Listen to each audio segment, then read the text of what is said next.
From the grounds of Glassboro High School in Glassboro, New Jersey, Channel 5 Sports presents high school football. Today, South Jersey semifinal Group 1, Gloucester takes on Glassboro. Hello again, everyone. Rob Christ along with my partner, Sean Leary. It is bitter cold. It's football weather. We're going to have a good one for you. A rematch of an earlier game this season. Glassboro taking on Gloucester. Earlier this year, Glassboro really had their way with the Lions, but the Lions have really been on a roll lately. Should be quite a different evening. Yeah, this is a team that's really improved since the first time these two teams met. You know, Gloucester has really solidified its offensive line. They came in this year with only one lineman, and they've done a great job there. Now they're starting to run the ball effectively. They're playing that Gloucester football that you expect them to play.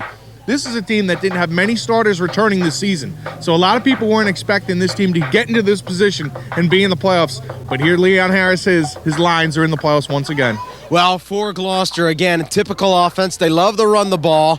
One word I can think of for Robert Bryan, it's workhorse, and he's going to lead the way all night long for the Lions. Well, he had 44 carries this year against Salem. So this is a guy that loves to touch the ball, and when they get the ball into his hands, they feel confident. They know that this guy's going to be able to pick up those extra yards for him. He's not the biggest guy. He's not the fastest guy, but he has deceptive speed. He has deceptive power. He likes to hit the holes. He likes to get those extra yards, and he's worked extremely hard, as has his team, to get to this postseason. Well, we had an opportunity earlier to talk to Leon Harris. When you talk about Leon Harris, he's become synonymous with this Gloucester football program, and he'll give us some insight into today's matchup. The offense for us are to be able to run the ball well, mix in the passes, try to, control the line of scrimmage and try to control the clock a little bit to keep the ball away from Glassboro's potent offense. It would certainly help us to be able to limit the number of big plays that they have. Glassboro is so explosive, have so many talented, skilled players that if we can try to limit the amount of big plays and just swarm to the ball as we've been doing a good job of, that's what we'll need to do. Rhodes and George Johnson, they're just terrific football players. They have a lot of experience. They've been starting for a long time, and they're just tremendously skilled. And that's what makes Glassboro so tough. They can run the ball great, they pass the ball great, and we're just going to have to be aware of where they are and do our best to get to the ball. Well, Glassboro has an outstanding defense, and obviously Robert is someone who's going to run the ball a lot for us. We're just going to try to change up our looks and try to get him the ball in a lot of different ways and hope that we can, block well and we know that Robert's going to do his best to run hard. Well, this Glassboro football team has had a storied past, and this year they have returned to form under Herb Nealio. And frankly, they've really had their way with the Tri-County this year, and I think Herb Nealio just simply wants to continue to do what they've been doing. Well, really, they had that one big test with Shalleck, and they really overcame the demons that they had in the past earlier this season, beating that team on their field. It was a very emotional win for this team. But you're right, Rob, this team has really chugged along. But if you look at what they've done this season, is they really haven't had those close, battle-tested games. They finally got one last week from Salem, but it really wasn't a match. Even though you go into the playoffs, you think it's going to be a close game. They're able to handle them easily. So coming into this game, you don't know how they're going to be able to handle that one-on-one type team where you're going to come in, it's going to be a close game. Glassboro's just been pushing everybody around, and that's what they've been doing in that Classic division. Well, this year, the football crown, the road goes through Glassboro, but it's going to be Glassboro's roads that will be going through defenses. Well, this guy's really improved, and what I like from seeing him in the years past is he always had the speed. This is a kid who started coming in as a freshman, had some plays, then started as a sophomore. He had an injured ankle last year and really couldn't develop into the big back they thought he would. But during the offseason, he worked extremely hard. He became more powerful. Already had the speed. Now he has that mix of power in his game, and we saw that against Shalleck. It's a kid who runs very hard. He's a tough linebacker, very good speed to the ball. He's really turned into a terrific player. And for Glassboro, they just need to get the ball in his hands and let him run. Well, for Glassboro, head coach Herb Nealio, again, we had an opportunity to speak with. Give us some of the keys to today. Well, offensively, we can't, some of the games this year, we got caught with too many turnovers, like against Shalleck, which was a big game. We had some turnovers. Against Salem, we didn't. If we can limit the turnovers, control the ball, I think we'll be in good shape. Defensively, we did a good job on them first time, but they're a much improved team. I think they're very improved up front. Their line has come together. They're doing a nice job, and they've had a very good running game this year. The tailback seems to be doing exactly what he's asked. You know, he's running Gloucester type tailback. That's what he's doing. Well, he's going to probably touch the ball 30, 40 times, I think. I think that's what Leon will do. I think he'll throw the ball when he has to. We expect, if he has to throw the ball, he's going to throw it. If not, they're going to put the ball in his hands, and they're going to give it to the fullback every once in a while. It's a typical Gloucester offense.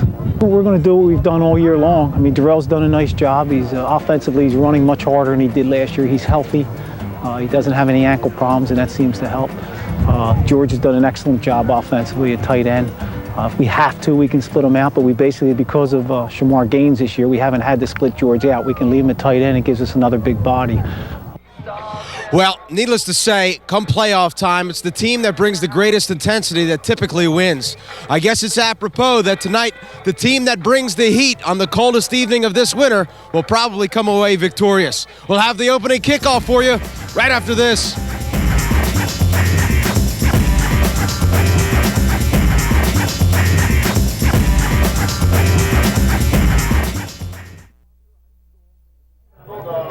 Welcome back to Glassboro High School as they take on Gloucester.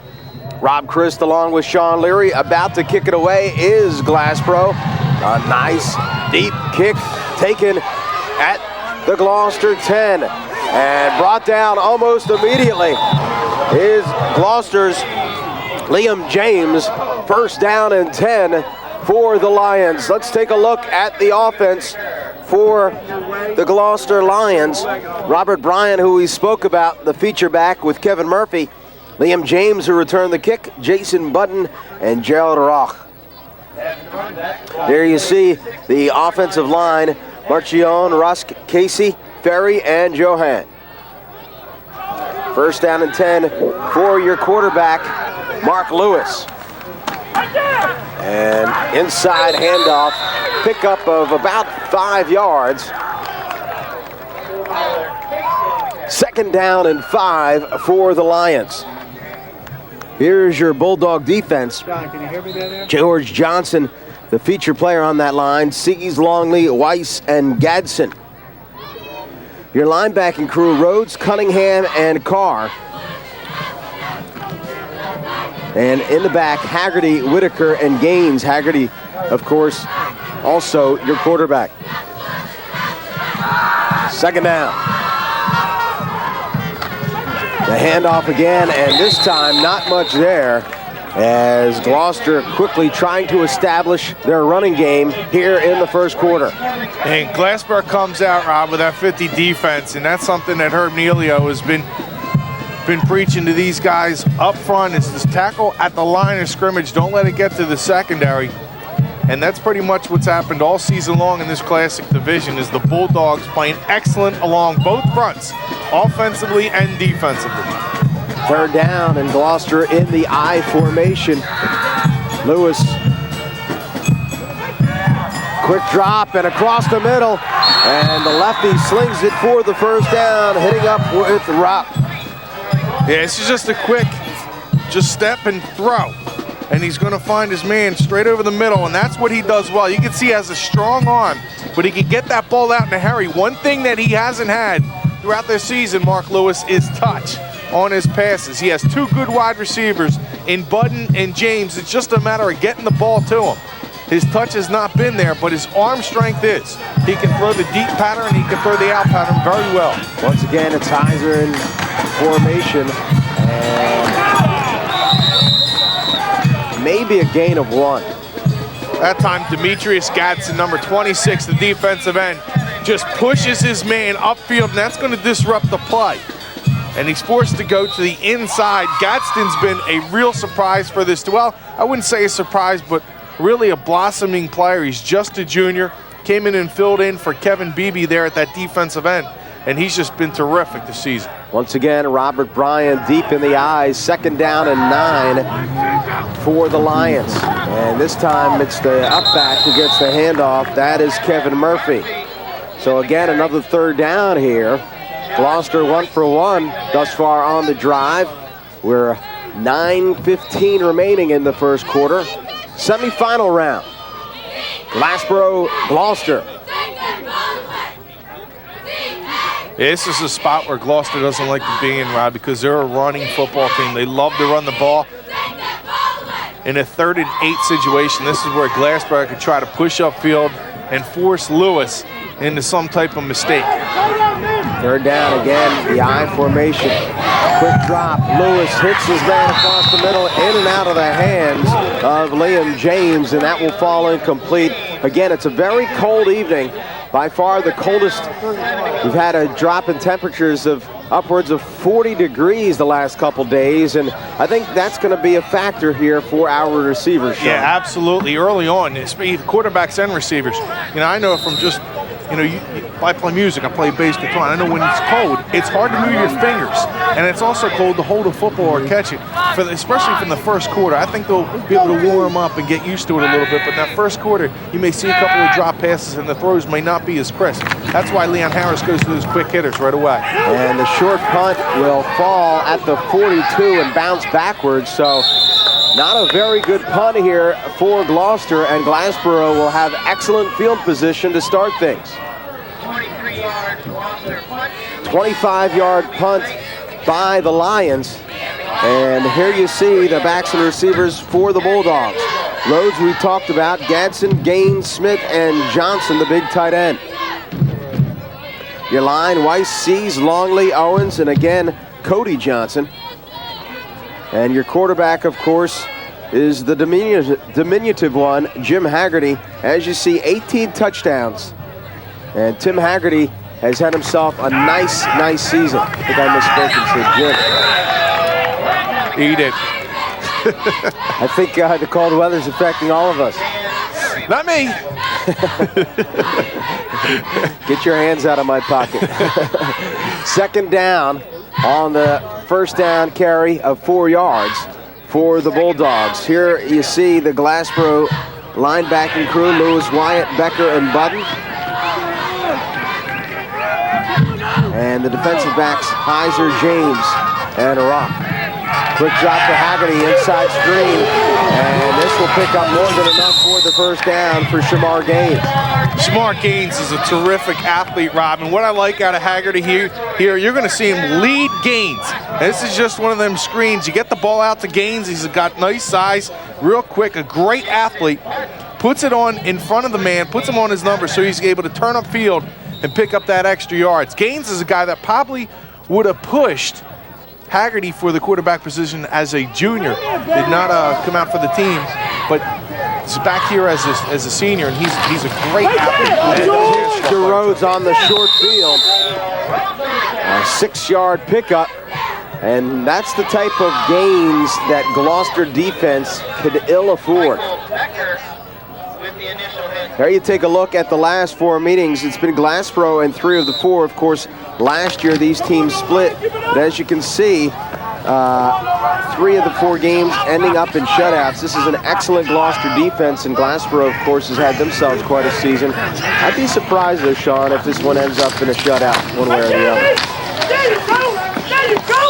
Yeah, I agree with you. I think both teams will be able to get their offense moving at some point. Now, Gloucester, what they're going to have to do is really keep control of their drives and move the ball methodically downfield. They're not a big play team, so they're going to need to create some turnovers, make something happen defensively. And so far, Glassboro doing a nice job of moving the ball downfield. Now a 3rd and very short. This gives them an opportunity, Rob, where they're at the 30-yard line. You know, they don't have to run the football in this play. They might go up top, and they'd still be able to go for it on 4th down. You have Gaines and Akamaju split right, and they will carry for the 1st down. Wow, well, you know what? They made a mistake over there. There's Herb Neely. You can see his 30-10 career record. I know we don't have this on tape, but Gloucester made a mistake that time. Glassboro had 2 receivers split out to the opposite side of the field, Rob, and there was only 1 defensive back over there. They were expecting the run.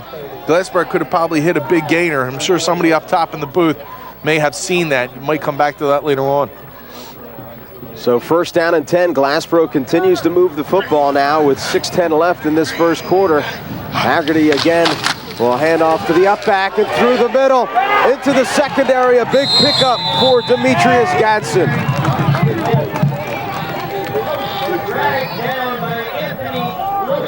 Well, Gadsden's the man on this play, but watch Matt C's number 53. Blow through his man, key block downfield right there on the linebacker, and Gadsden's able to move it upfield. This is a north and south runner. Gadsden's a player that's really materialized in that second guy that you need offensively if you're going to go deep into the playoffs. Haggerty again, high formation, he'll hand off to Rhodes. Rhodes finds a seam and he'll pick up again a sizable chunk. And right now, Glassboro's killing Gloucester on first down. Well, as soon as he hits the hole, Rhodes, one thing that he does well is he's going to be able to shift either left or right. He's great cuts on the inside, and he's able to pick up what most times with other backs may only get 2 yards. He picks up 3 or 4 yards because of that decision. And you need to have good field vision and feel comfortable having the ball in your hands in the middle of the field. Again, the handoff to Rhodes, dancing through the line, very close to the goal line. He'll be shy of the end zone, but he will have the first down. Glassboro knocking on the door. This is the play I'm talking about. Watch Rhodes here on this move once he gets through the line to make people miss. Little move there and whoop, right past the defender there and cuts upfield for an extra 3 or 4 yards. Now only a yard away from putting Glassboro up by 6 in the first. Well, frankly, this has just been way too easy for Glassboro. 4:45 left. First and goal for the Bulldogs. 2 receivers split right, and there's only 1 man covering them. Only 1 man out there. And instead, Haggerty will keep. Touchdown!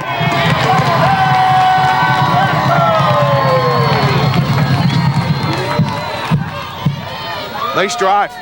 Terrific drive by Glassboro to start it. And this time, give it to Haggerty. He's going to wait for his lineman to come up. And he had the option here, either going up right, but he decides to cut back to the inside and stretches his arm across for a 6-point lead. Glassboro, terrific drive to start this game.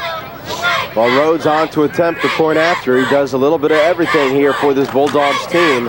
And the kick is up, and it hits the goalpost and falls wide right. So we'll see if that has an impact. But right now, Glassboro with the momentum as they really ran it right down the gullet of this Gloucester Lion defense. Heavy dose of Rhodes and Gadsden. You can see that Gadsden has really been a nice complement at that fullback position. He's a terrific lead blocker, but he's also turned into a terrific gainer as well. You can put the ball in his hands and you feel comfortable. He can break one as well. He's going to pick up big yards. And then, of course, what Rhodes has done this season gives them a great 2-back offense. You mix in a couple of terrific receivers, a senior-laden line up front. They have 3 seniors. And, of course, George Johnson, the big tight end. To combine with Haggard, you can see why this team is destined to go to the final. Only Gloucester stands in its way from Glassboro returning to that Group 1 final to face either Paulsboro or Shallock, who plays on Saturday. Well, again, Glassboro will kick it away. 4:37 left in this first quarter. Glassboro strikes first. They lead 6-0. They did miss the point after. And again, the kick is away. High kick taken again at the 10-yard line. And returning it is James. And James still on his feet. Finally brought down at the 21-yard line. Will step away, 4:28 left. Glassboro on top, 6-0.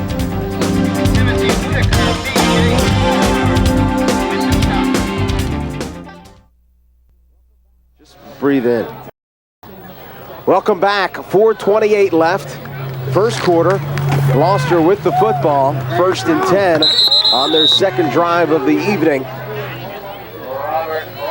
Robert Bryan again on the carry, and you mentioned before, Sean, this Gloucester team is the type of offense that likes to really control the clock and kind of grind it out, whereas Glassboro, kind of a blitzkrieg offense. Yeah, and that's something they need. Robert Bryan is an explosive back. He's not going to get, break something off, cut up to the sideline and run one back, but he's going to move the ball effectively downfield. And also Murphy's done a good job at that fullback position. And a nice pass slung out to Liam James. James brought down, and he will pick up the first down. And that's going to keep this Glassboro defense honest and really open things up for Robert Bryan. There you see James with 12 receptions coming into tonight. A nice job, and that illustrates some of the arm strength that you spoke about earlier, Sean, from Mark Lewis. Well, he throws a nice out pattern, and James is just going to cut down the field about 10 yards, 12 yards, and pick up the first down.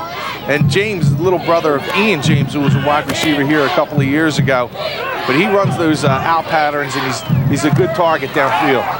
There's Brian. Brian into the secondary. Brian pushing forward and hammering the defensive backs, lowering his head and picking up a nice gain of about 6 yards. I'd say Brian's like a real quiet kid. He's not a guy who's going to make a lot of noise back there, but he's in great condition. And he got 44 carries against Salem. I mentioned that in the open. That's an abundance of carries, obviously, but you need somebody who's in terrific condition to be able to handle that pounding in the beginning of the year and still be your go-to guy late in the season. As hard as he's running, you can tell this kid has really worked hard in the offseason. To the up back, and this time not a whole lot there. They may have picked up one at most, as Kevin Murphy really had nothing but Glassboro Bulldogs in front of him.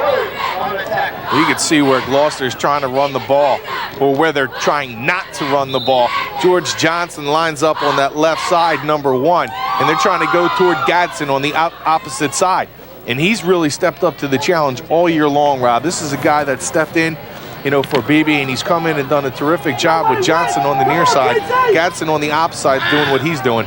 This is a really tough defense to try and move the ball on. Tough spot here, 3rd down and short. It's going to be Brian in the backfield, finds a seam, brought down behind the line of scrimmage. A big defensive stand for Glassboro, and Gloucester will be forced to punt it away.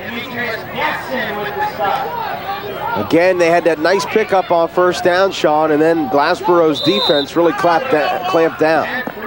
Those linebackers just fire to the ball so quickly and fill those holes. It's just, it's very difficult to try and move the ball on the ground on this team because they attack the ball, and the guys up front have done a terrific job. And remember, this isn't the typical Gloucester team. We'll get to that in the next position. But this is a little different look from Gloucester in years past. And appreciably better punt this time as it goes out of bounds at about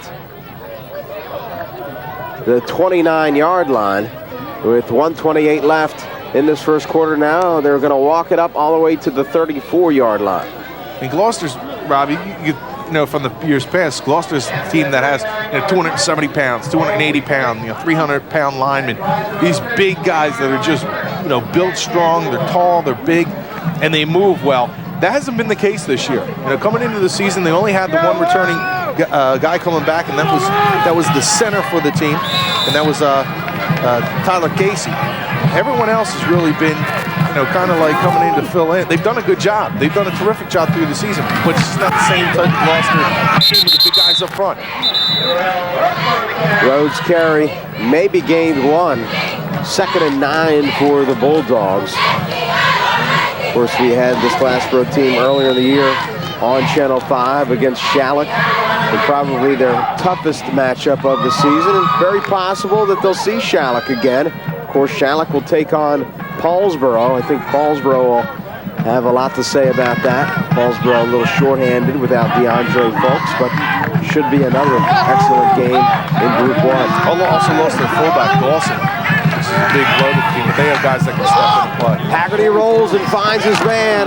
Very close to a 1st down is Shamar Gaines. They'll be shy of a 1st down by about 1 yard. Let's take a look. When you can have a guy like Shamar Gaines come out and be the receiver for you, what a terrific weapon he is. Again, this guy's a great athlete, going to be a terrific basketball player during the winter as well, and he's worked extremely hard this year to become that go-to guy at the wide receiver position. Probably one of the more dangerous guys, but a guy you probably didn't hear about because his team likes to run the football and has done so with Rhodes throughout the year. They have Johnson, they have guys that they can spread the ball around to. Again, the handoff, and we have a penalty flag here. I believe that was shy of the 1st down. I think we had some movement by the left tackle. Just 2 seconds left in this first quarter. And being shy of the 1st down, it'll be an interesting call by Gloucester's Leon Harris as to whether or not he wants to take this penalty. Going to lean a little bit there is I think that was Owens, the senior, first year starter. But he's done a pretty good job. That time he's just trying to get a jump off the ball. And going to be called for. It's declined. So they're going to decline the penalty, be 4th down and about a yard. And in playoff football, Herb Nealio is going to play it close to the vest. I think wisely so here. Absolutely, right. I mean, Glassboro knows what's going on. You definitely want to have Glassboro kick the ball here. You know they're not going to take the chance. They'll kick it away to start things in the second quarter as time runs out. After 1 quarter, Glassboro on top of Gloucester, 6-0 in the semifinals of the Group 1 South Jersey football playoffs.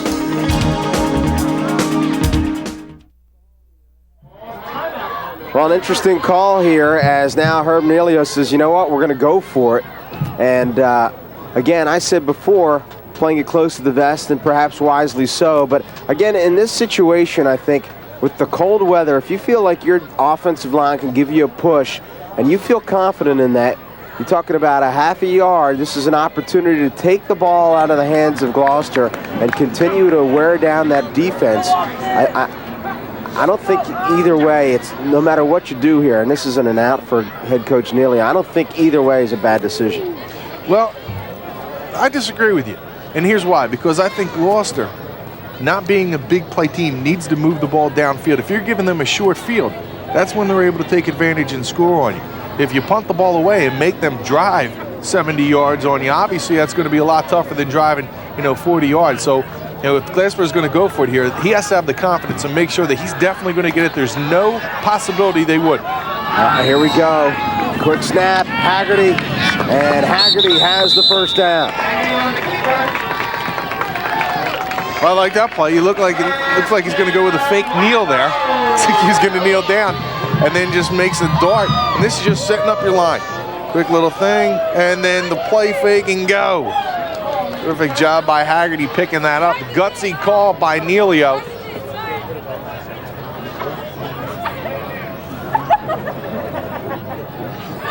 You have to have extreme confidence in this situation. He knows what Gloucester's able to do. To go for it 4th down early in the second quarter with that lead.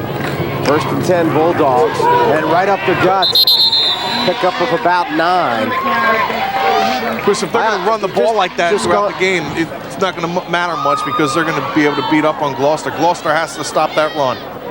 Right here, it's just a quick hitter up with Gadsden. Again, I keep saying about this guy, but he's an unsung hero for this team.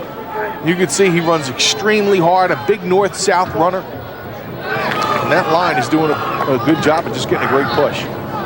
Sorry about that, Rob. I think you just told me. 2nd down and 1, Haggerty with Gaines and Rhodes. And the quick out, Haggerty has a man isolated, makes a shake, a fake, still down the sideline, and Akinmoju.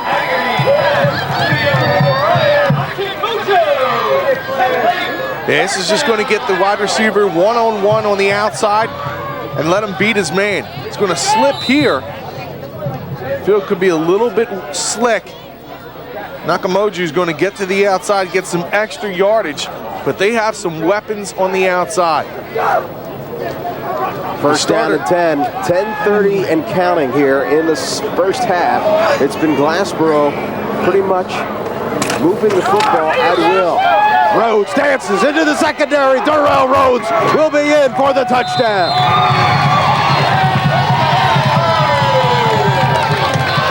We talked about it before, lightning strike, and lightning has struck twice now. Glassboro on top, 12-0.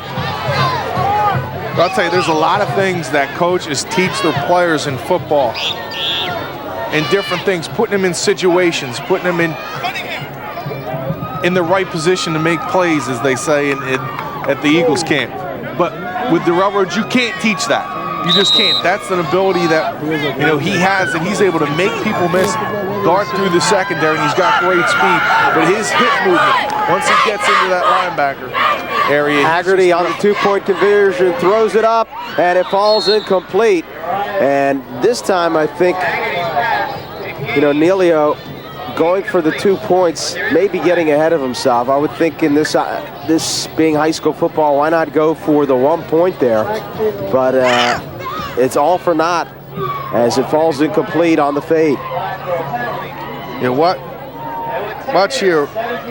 Look at this move right here. I mean, these are some moves that you just cannot teach a guy. Before that, you were able to see him, as you said, dance through that defense. That's exactly what it is, Dave. Just dancing right through them, picking up another 6. Now, Gloucester, not a very big come-from-behind team. We got a stat in the last 99 games, Rob, 91, 7-1 when they score first. So that really stings when they're not able to get those points on the board in a hurry. They're going to have to play catch-up football with a team that isn't really a team that has the weapons to be able to play catch-up, nor the offense. They have the weapons, they just don't have the offense. Well, Glassboro will kick it away now for the 3rd time this evening, nursing a 12-0 lead. Darrell Rhodes, jack of all trades, will kick it away, and it will be James who has handled the first 2 kicks back, along with his teammate Jason Budden. Again, high kick to James. This one a little shorter. Fielded at the 15.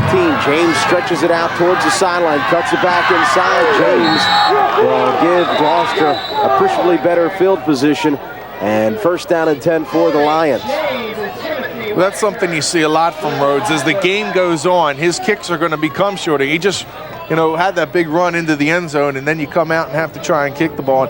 As the game wears, he seems to wear down as a kicker, and that's important because he's their field goal kicker. So, he starts off, he's probably in the range of a 35-yard field goal guy, but that moves in as the game moves. 1st down and 10 for the Lions. And Mark Lewis, we'll see whether Harris feels compelled to start to air it out a little bit. There's plenty of football here. Oftentimes you see coaches kind of worry a little bit and get ahead of themselves. High formation, and Lewis will hand off to Brian, and Brian will pick up a minimal gain. Yeah, that play was just a little too slow getting there. I think, and Rob, not only just to come back in the game, because I agree, there's a lot of football left in this game, but I just think they need to maybe pass a little bit more to open things up and give Glassboro a different look. When you come in as the underdog, and they were the underdog, you have to give the team a different wrinkle and keep them on their toes. Again, high formation, quick drop. Lewis throws the out pattern, has a man. Nice hookup and a 1st down as he finds Liam James.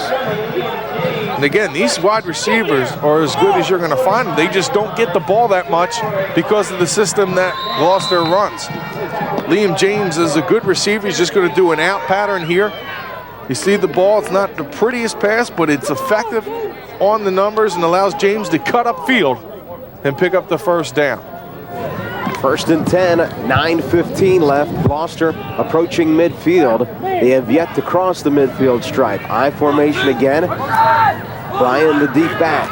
One man in motion, the handoff to Brian. A good push by that Gloucester line will allow Brian to pick up 4. Absolutely, and that's got to make Leon Harris happy. What a surge that time by the offensive line, just manning up and blowing the defensive line backward. And if they're able to get that type of push, they're going to be able to run the ball. The problem is Glassboro has done a good job at hitting the gaps, and the linebackers are filling so far in this game. But that's that type of push you're used to seeing with the Gloucester team. 2nd down. Again, out of the eye. Hand off to Brian. He's smacked down immediately. Big hit laid out by Big George Johnson. And there's a Gloucester player still on the turf and don't have his number. I think that's their center, and this is 54, Tyler Casey, and this would be devastating to the Lions. Casey, their best lineman and the center. 8:12 left. 12-0 Glassboro.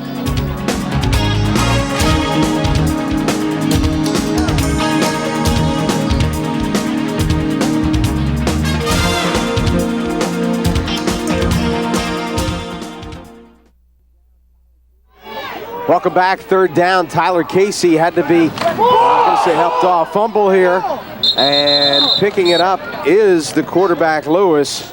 But a big break for Glassboro as, again, Gloucester will be forced to punt it away. Yeah, he just didn't seem like he had the ball. Lewis is able to grab onto the ball and actually pick up a yard or 2 after that. And remember, Casey was the center who just came out. You had the backup come in and immediately having a problem with the snap there. Kind of expected when you have a switch at center.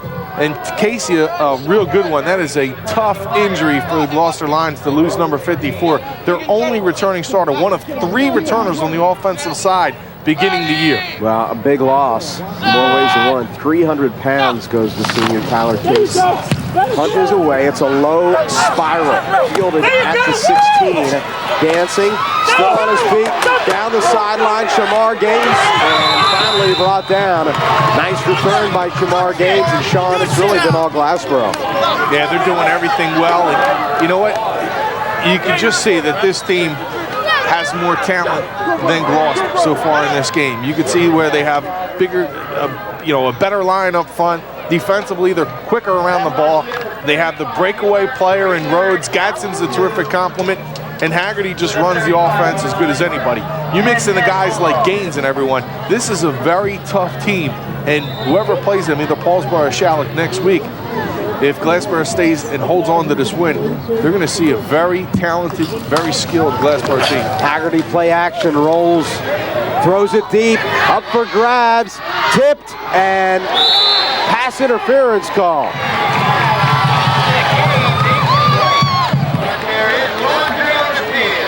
A little surprised at that call.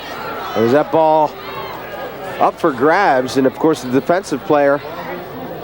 Hey, it looked good from here, but maybe he was holding on to his jersey. That's what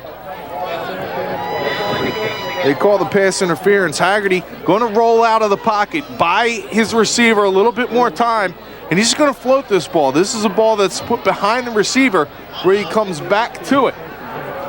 And you can see on his back is James.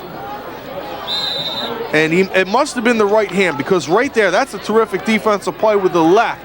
But he had to be holding on from the right. It was thrown from the back, Judge, so I'm sure that he saw some type of a holding of the jersey. Haggerty on the option, cut down after a gain of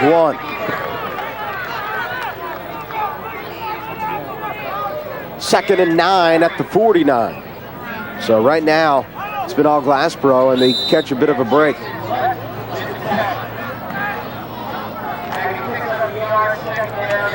Take a look at that pass interference. And thinking maybe the hook here. You got to let that right go. under with the right arm, because the left arm's doing everything it should be. You got to let that go, I think. Second down and 9. 2 receivers split left for Haggerty.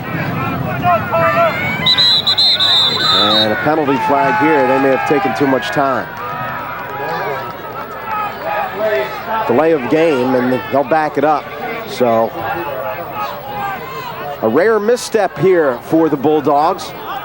Glassboro comes into this game coming off, again, another impressive victory. They have really had their way with every team that they faced last week, defeating Salem 21-0 after defeating them the previous week 41-0. And prior to that, Clayton defeating them 53-0. Haggerty didn't have a great game last week. He threw 2 interceptions into the end zone that could have been touchdowns. Could have been going in for touchdowns. So Haggerty not having his best game, and if there's any knock on him, it's that. In the big games, he hasn't played particularly well. So again, as I was saying, outscoring their opponents 114-0 these last 3 games. Add the 12 points today. That's 126 unanswered points for this Glassboro team. And again, no matter who they face, if this continues, it's going to be a tough call for Shallock and Paulsboro. Of course, we're getting ahead of ourselves. But right now, Gloucester with a big loss, that being Tyler Casey, and they're going to probably be forced to put it up in the air. Haggerty forced out of the pocket, throws it up, tip, intercepted. Intercepted on his feet, pushing forward. Gloucester comes away. Anthony Lewis, a big interception. And this is exactly what Gloucester needs to turn the tide. You're exactly right. Somebody had to come in and make a play, and Lewis is going to do it. He's going to tip this ball to himself. They're flushing Haggerty out of the pocket. He probably should have just got rid of this ball. And he tries to throw it back across his body into the teeth of the defense. And Lewis is able to come up with the pick.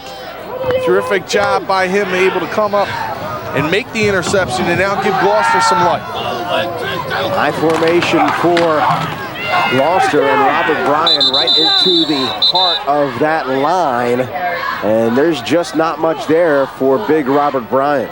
Anthony, the younger brother of Mark, says, all right, big bro, got the interception, now it's up to you to be able to put it in the end zone.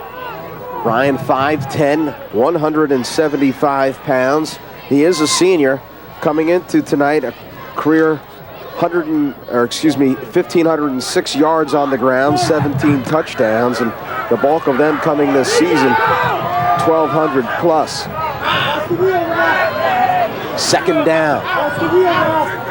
Lewis, back to pass with time, throws it up deep, has a man, and just too deep as Lewis had an open receiver in Liam James, but just a little too much for James.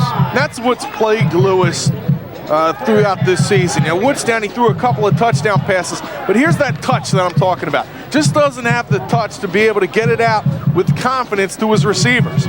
He has a man open that beats the defense, and you're going to get a few of them a game, Rob. You have to capitalize when you get a chance for a big play.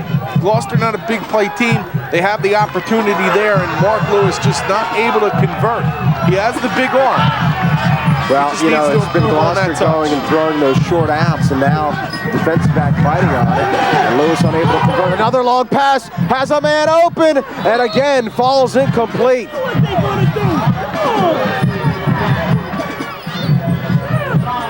So big opportunities, and Gloucester cannot convert. That's just got to be frustrating for Lewis. You know, you see the guys out there, they're open for you, and you're just not able to get that pass down and in there. And this is a team that doesn't pass the ball much. So something you don't work on, you don't have the touch, and you're not able to work on it to get it. And you can see right here, it's hurting this team. Well, again, Gloucester forced to punt it away. That's pretty much been the story thus far for the Lions, and unable to capitalize on that key Haggerty turnover, they will punt it away. The punting game has not been a strong point thus far for the Lions, whereas the return game has been solid by Shamar Gaines, and it'll be Gaines again to watch it fall, and it will roll inside the 15. So they will back up the Bulldogs here with 4:30 left in this first half. Glassboro leading by 12. Mentioned before that Glassboro, again, has really had their way coming into this game, of course, undefeated. Started the season by defeating Pensgrove 41-19, and then a big 27-0 win over Gloucester. Pounded Pennsville 41-0, and then it was wins over Woodstown, Pittman, and Shallock. The Shallock game, of course, we had here on Channel 5, a 14-7 victory. The pitch to Rhodes. Rhodes working his way through traffic. And that's what you get out of Darrell Rhodes, turning big gains each and every time he seems to carry the football. Yeah, Rhodes, this time he just makes a move. And again, that field vision, seeing everything, look how he's looking up.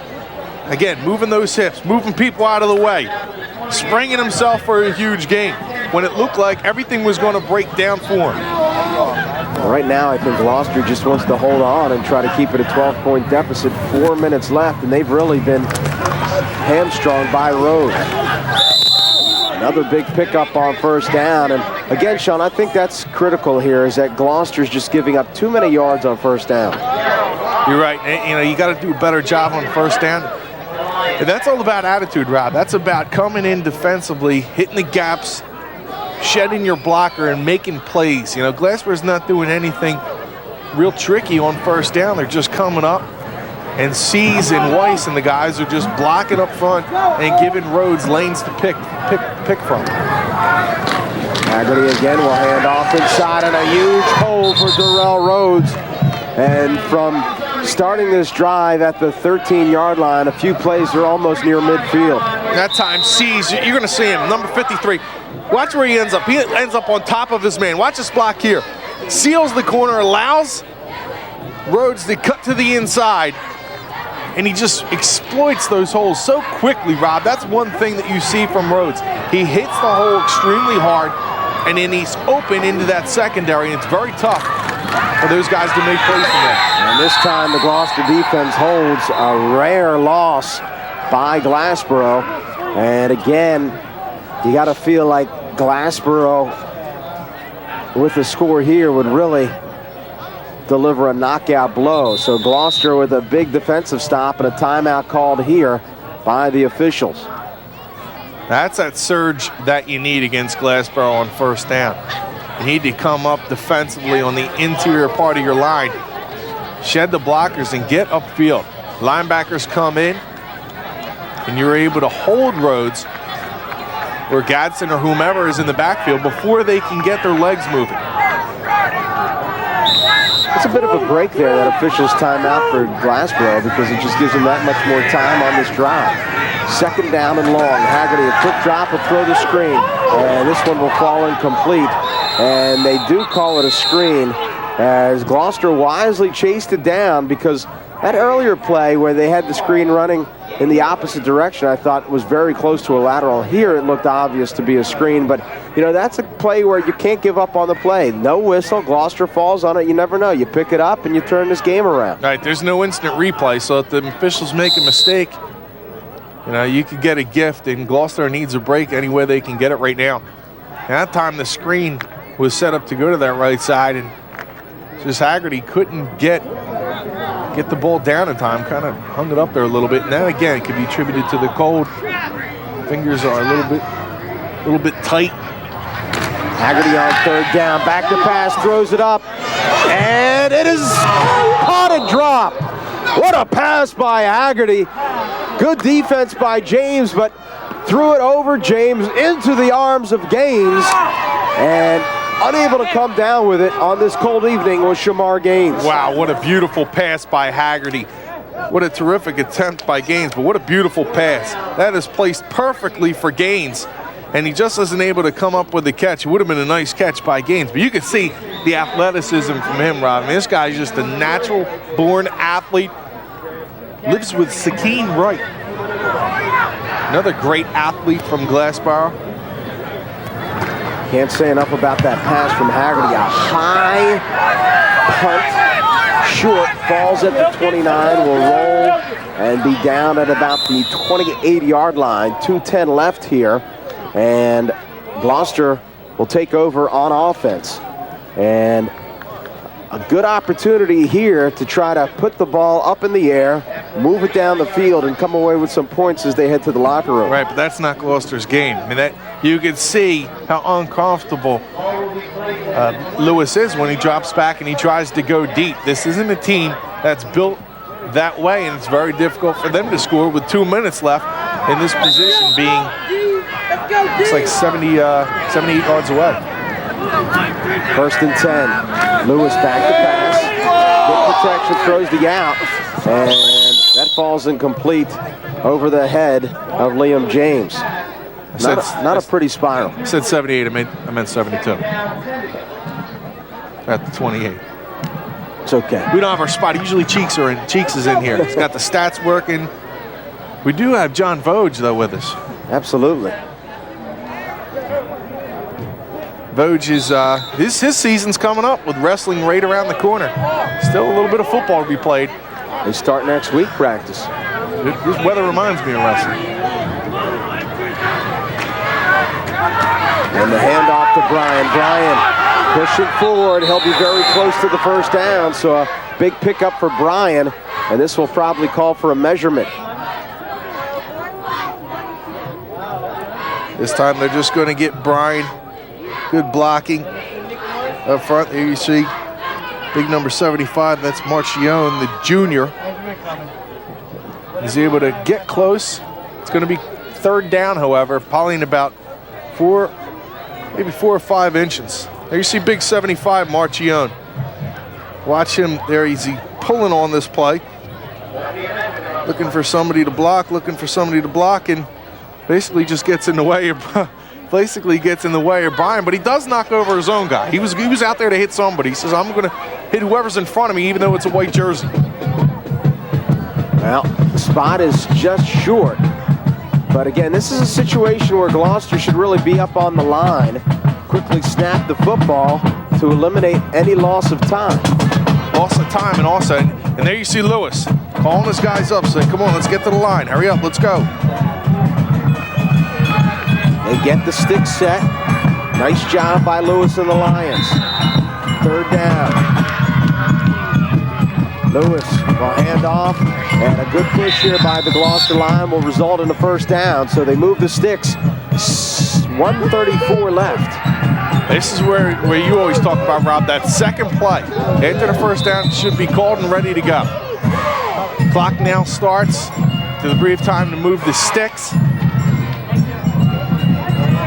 And one good sign for them is Casey Taylor, although he's in there, Tyler Casey, he's limping to the line of scrimmage. What a gutsy kid he is right now. First and 10.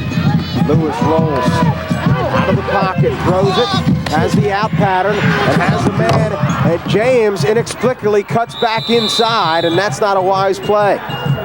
The one thing that is his saving grace is that they will have to stop the clock as they move the sticks, but James picks up 3 yards at the cost of time. Yeah, it's a bad play. It's a bad play, but he's got to get to the out of bounds mark, because he's not going to pick up 3 or 4 extra yards there. That's not what they need. They need to stop the clock. They stop the clock. They need now they have to call their timeout. Bad decision that time by James, cutting back upfield. Nice throw and catch. But you have to get to the out of bounds mark. You have to know the situation. And this Gloucester team, one thing that they have been is they've played smart football throughout the year. That's not a smart play by James. 1:03 left. It's Glassboro on top 12-0 here. And again, you think about it, Sean, it's really been all Glassboro this first half. And if Gloucester can score here, they have to feel really good about themselves heading into the locker room. They have to feel that we did not play very well, and yet we're 1 score away from going ahead. Oh, absolutely. We talked about that throughout the year because we've seen so many times this season teams scoring right before the half, and the momentum going into the half. And you talk to coaches and teams, and they always tell you after the game, man, that score at halftime really propelled us or really hurt us. There's the inside screen, and again, a nice pickup here. Calling about 7 or 8 yards as Jason Budden quickly comes away with it, and they'll quickly line up here. And this is 49 seconds This left. is where they had to use the timeout instead of getting out of bounds. This is where it hurts. Second down, Lewis. High formation, and again, a screen on the other side to Budden. And that may be face mask. No, he got the jersey. And again, they'll have to burn another timeout. 33 seconds now. Harris's credit, they go with the 2 plays there. Both of them trying to set up the screen and move the ball that way. Now Gloucester using its last timeout. Remember, they had the timeout earlier when Glassboro came out of the quarter, going for it on 4th down, when initially, before the quarter, they looked like they were going to punt.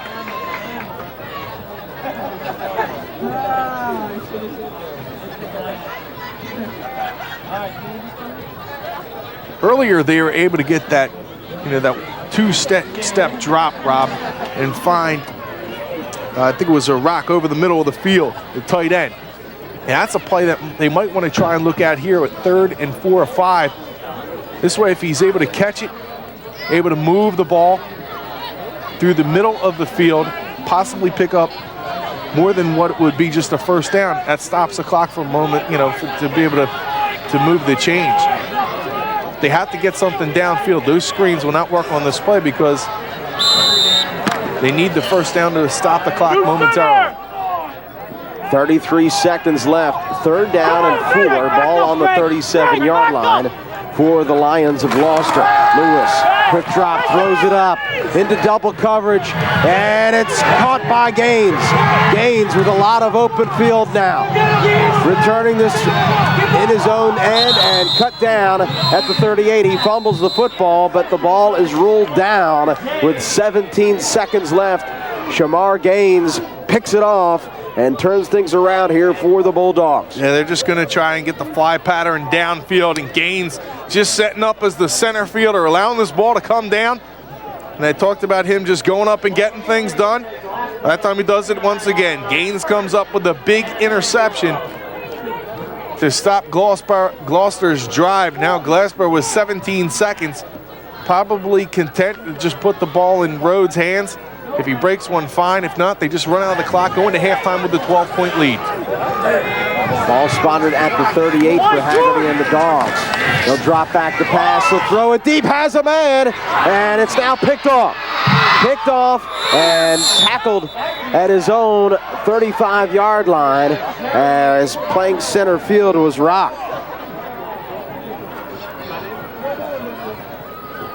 The Lion defense back in a hurry to play center field, looking for that deep ball. And now we'll see whether or not Lewis will also air it out here. We'll have dueling interceptions. I think you have to give it a shot. Even if you go downfield, maybe you get an interference penalty, give yourself another opportunity. Maybe something crazy happens. I kind of doubt it, but Lewis will take a knee, and that will do it here in the first half. A first half that's been dominated by Glassboro. Haggerty, Rhodes score touchdowns. 2 extra points are missed, and Glassboro on top as we head to the half in the South Jersey Group 1 semifinals by 12. Glassboro on top.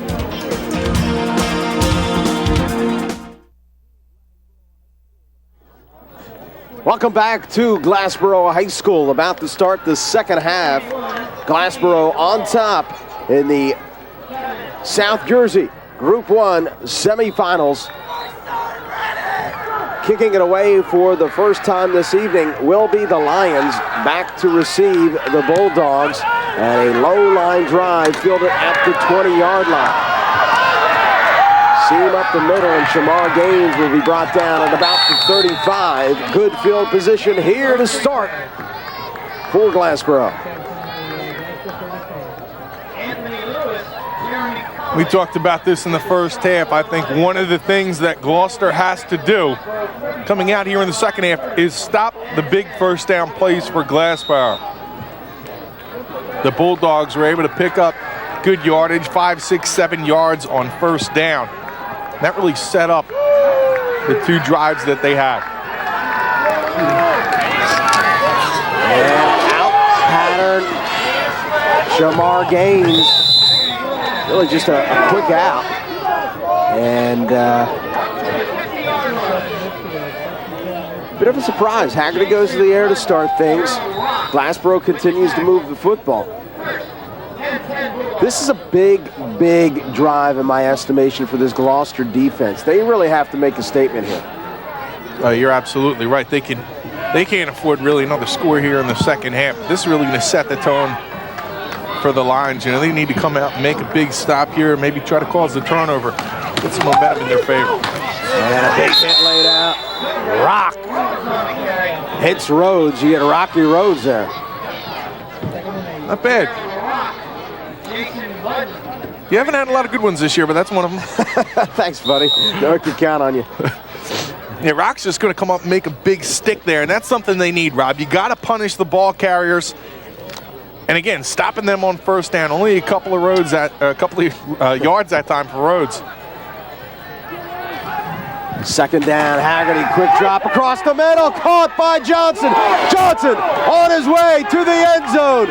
George Johnson, touchdown.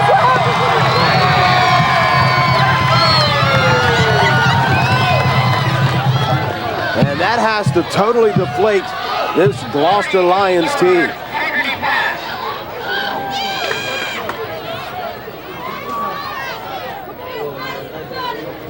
$18-0. Glassboro continuing to pound this Gloucester Lion defense, a defense that has been very stingy all season, is starting to come apart at the seams. I love the call by Neilio to get Johnson involved here in the second half.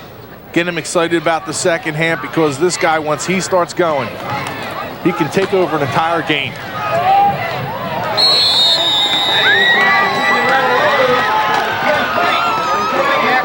I think Haggerty's warmed up his fingers.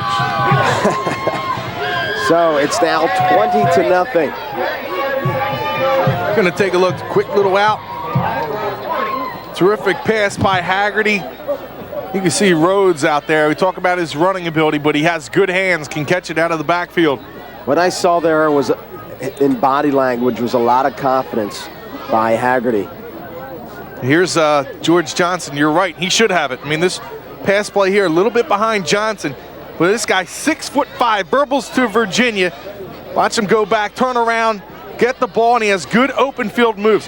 How good is this guy in the open field? Last year, when Glassboro had some injuries, he was returning punts and kicks.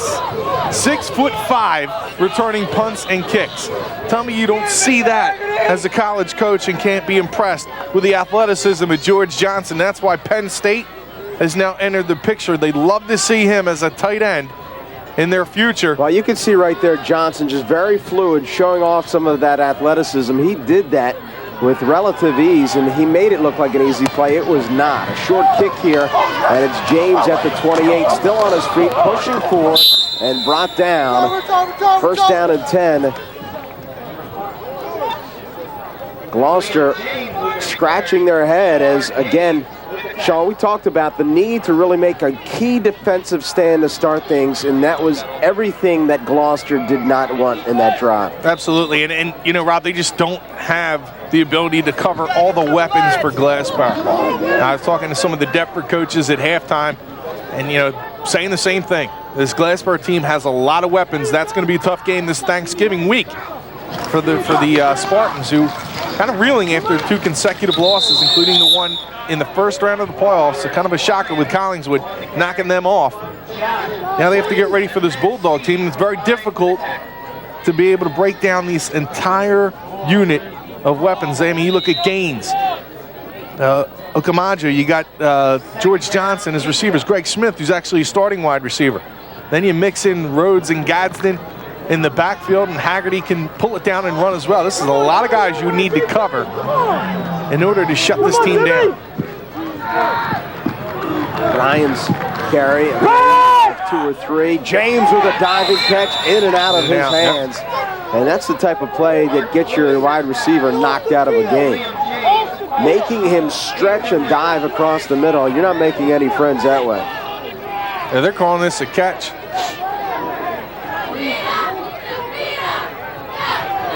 Cornelia with his arms spread. I wondered, where's this call coming from? They're going to give him the reception. They're going to give Ian James the reception. You're going to see here. Here Lewis drops back, a quick slant. Able to get it through the arms of one of the defenders, and James comes up with a... That's not a catch.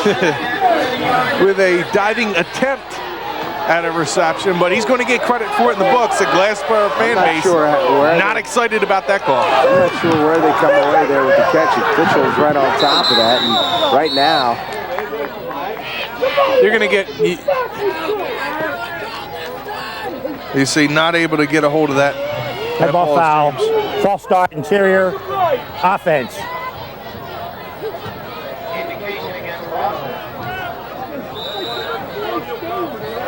So a loss of 5, 1st and 15. This Glassboro fan base not at all happy about that call. Quick drop Lewis, and this one falls incomplete for James. That time coming up was Timothy Whitaker. Coming up the cornerback, making the play defensively, breaking that nice timed play by Whitaker. Call him T-Whit. He added 20 pounds. Moved his bench to 230 during the offseason.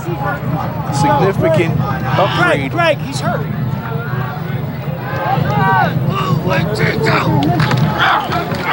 Here's Brian, and Brian will pick up a couple, and that's going to leave Gloucester again with a very long 3rd down.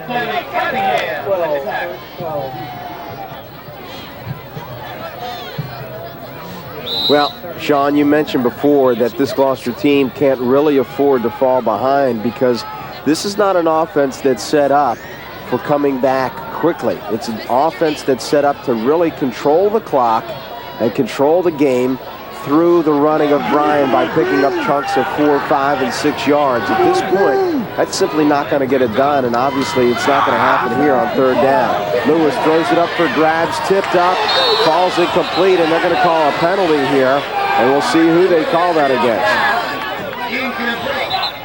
I'll tell you, this Liam James has come to play tonight, Rob. He's been effective as a wide receiver, and you can see this guy's a good receiver.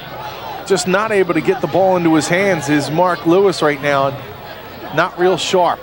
And again, it's not so... The holding on the defense. And I don't want to say this is, entirely his fault, because you see, trying to go up. Holding on the defense, throwing the loose ball.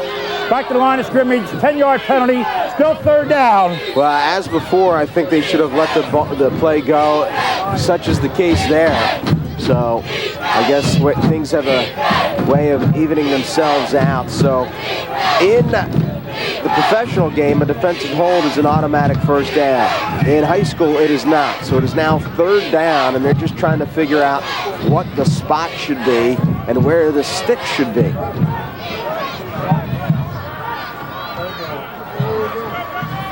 Liam James, we already said the younger brother of Ian James, also the younger brother of sister Erin James, who was a terrific basketball player for Gloucester. Liam playing tonight like the heart of a champion. He has the number 19 socks of Mark Ryan that he wears every game with that number 19. Mark Ryan, the kid who was killed over in Iraq. Handoff, Bryan right up the gut, and he'll be short of the 1st down. And I got to believe here, Sean, you're forced to go for it on 4th. No question. 8 minutes left here in the 3rd quarter. You have to go for it in this situation. You got 4th and short. You're not going to get too many opportunities against this Glassboro team. I said that earlier. When you get the big play opportunity, you need to capitalize. When you get 4th and short against Glassboro in their territory, you need to capitalize. 4th down and 1. High formation. Inside handoff, and that's going to be very close. I think he got it.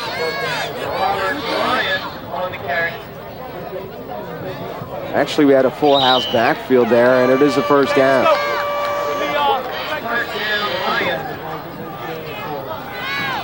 One of the guys that's been quiet so far tonight is Jason Budden. Budden, the wide receiver, he's 5'7", 5'9", 160 with terrific speed. Probably the fastest player on their team. Screen pass. James dances on his feet, pushes forward, picks up about 3. Liam James, complete. Brought down by Josh White, B.J. Carr. I mean, you could see Lewis has the arm to get the ball out there in a hurry, Rob. It's just a matter of his accuracy. That's all that's in question with him coming into the season. He's not been able to really get it together because this is a team that runs the ball so much, Rob. You just don't get an opportunity to get that timing down. And it's something that's plagued him throughout the year. 2nd down and 7 for the Lions. Lewis on the draw to Bryan. Bryan into the secondary. Bryan cut down, but not before picking up the 1st down. That's just a great run by Bryan. Looks like he could have been stopped into the backfield. Lewis is not going to sell this draw. Right, watch him almost, you can see there, holding that ball out. So now the linemen see that. They're able to come upfield pretty heavily. Bryan's able to still cut through the defenders and a big pickup. And we've been spoiled. We've seen Sheldon Johnson, even Haggerty with a very good play fake. That time not affected by Lewis, but it turns out nice for the Gloucester Lions. This time the handoff to the up back, and Murphy picks up a few. And again, this is indicative of what happens when Gloucester has the football. They are able to move the football, but typically not in large chunks. That time they give it to Kevin Murphy. Kevin Murphy, the guy that they've been relying on a little bit more to run the football. Murphy's a little undersized, but has been a good inside runner. That time you see him pick up about 5 yards. He had 84 yards versus Pensgrove earlier this year. Second down. Again, I formation, it's Bryan, and Bryan tripped up and then hit. So maybe pickup of 1 at most will bring up a key third down once again. Watch Johnson on this play. Watch how quick he explodes and gets into the backfield. He's got them long strides, comes up from behind, and so he might have got stepped on there as well. But you can see his, with that big 6'5" frame, if you don't get a little chip on him, he's going to get into your backfield very quickly and disrupt anything you have going offensively. Throwing it up, Lewis looking for James, and that's well overthrown. And that'll bring up fourth down. Again, there you see Lewis, and it just looked like he was just throwing it as opposed to kind of waiting for his receiver or looking at the coverage and trying to have a game plan. In that case, the coverage is playing so soft that if you throw it underneath, you're apt to get a reception. Yeah, that's something that he struggled with a little bit this season, and you could see it here in this game against a very quick and speedy secondary of Glassboro. They really shut down the passing game, except for the underneath throws to James. And there's a penalty here on fourth down, and that's likely to back up Gloucester, and that's not what they needed. Dead ball foul. False start on the offense. 5-yard penalty. So the false start will back them up 5 more yards. You have to expect that Glassboro will probably blitz on this play now with 4th and 10. Don't allow him to sit back there and allow the receivers to get downfield. If you put a blitz on him and harry him, force him to throw early with his, erratic arm, may not be able to get that good pass off. 2 receivers split left, James split right, I formation. Bryan, your deep back. Lewis scrambles, throws an out pattern, has James and picks it up, but that may be short of the first down. And again, that's a problem by James, is he's got to run a pattern deep enough for the first down. Absolutely, he's got to go a little bit further when he comes back for his cut. Able to get the catch, but that is not going to be enough to pick up the first down, and Glassboro is going to get the ball now with 4:42 left and a 3-score lead here with 20 to a 20-0 advantage. So they'll bring out the sticks to measure. Now, we couldn't see on the near side, but on the far side, the way the ball was spotted, it did look short. Yeah, the way the ball was spotted on the opposite right. We can't see because there's players in the way, but the way it looked on the opposite side, unless the side ref was, or side judge was so far off. I'm going to say he doesn't have it, Rob. Go ahead, Stan. Doesn't have it. You're right.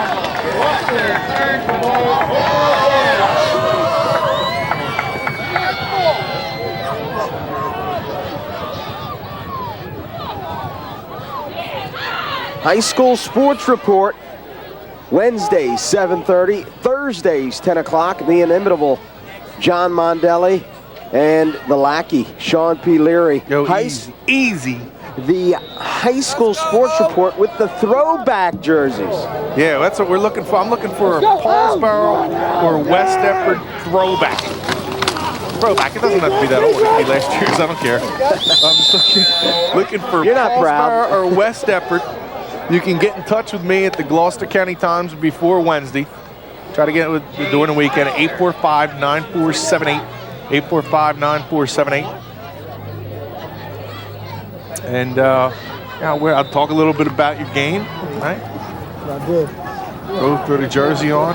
Did it a couple weeks ago with Zach Valentine. I had one last week, but there was some miscommunication. I wasn't able to get a hold of it. I'm a little disappointed. Clear your kid. We're coming back to it this week. Nice. And John Mondelli, he'd love one as well. Oh, yeah? So if we can get 2 of them. And that sets up the game we're going to be doing next week, which is the West Deptford Paulsboro Thanksgiving Special. pumped up for that game as well. Absolutely. That should be a good one. Now, we had heard West Deptford had fallen behind early in their playoff game against Point Pleasant Borough. Of course, they had their streak broken up this year. Ball on the turf, I believe. And Gloucester recovers. So another turnover here, the second of the game for Glassboro. Obviously, Glassboro able to hold off Gloucester on the first turnover. The interception by Haggerty this time. Good field position inside the 40-yard line, and Gloucester will have very close to their deepest penetration to start a drive here at the 38-yard line. Speaking of throwback, Gloucester is able to throw their ball carrier back and then pounce on the fumble. Now they have an opportunity with a short field to try and get something going here in the second half. And that, I believe, is a lateral, and James fakes the pass. They had a man. They had him, but that was well defended by Glassboro as Rock was waiting for the rock. Oh, Rock, you had to get him the ball. I know it was tough. There was men in his face, but James got to try and get this ball off. Rock is wide open for a touchdown on this play. Just get rid of it at that point. I think that's a smart decision by James because the defender was right there ready to swat it out of his hand. That would have easily been a fumble and really turned any momentum that Gloucester had right around. As a result, James tucks it under, loses the yard, but makes the wise play. Gloucester will continue their drive here. Second down and a draw to Bryan. Bryan pounding the defense, picking up about 6. Again, a third down here for Gloucester. And as you can see, Gloucester just having a difficult time when forced to go to the air. 2 minutes and 25 seconds remain in this third quarter. George Johnson, the touchdown reception off the pass from Haggerty, increased that Glassboro lead. So Johnson, Haggerty, and Rhodes all with touchdowns tonight for the Bulldogs. Remember, this Glassboro team already defeating Gloucester once this season, looking to make it a second time, and Bryan is engulfed in his backfield. That time, Lewis gets caught up because of the surge by the Glassboro defense. He's almost not able to get the ball into Bryan's hands, and then Glassboro just surrounds the ball carrier. Now, minute 45 left. Fourth and, let's say, about 9.5. Certainly going to go to the air here. Man, help me! Bryan comes from a very athletic family. We'll get into that in just a little bit. Again, I formation. 2 receivers, each split left and right. Play action, Lewis sprints out, throws it underneath, and that will not be enough for the first down. And the ball will be turned over on downs with 74 seconds left in this third quarter. You can see when the team gets in third and long, they just don't have a lot going for them. They're just not used to being put in that situation. A very, very brisk night. And some wise men said that this Glassboro offense may have a tough time getting started because of the cold weather. Instead, they have been running on all cylinders, 20-0. And again, it's Rhodes quickly into the secondary, cuts back against the grain.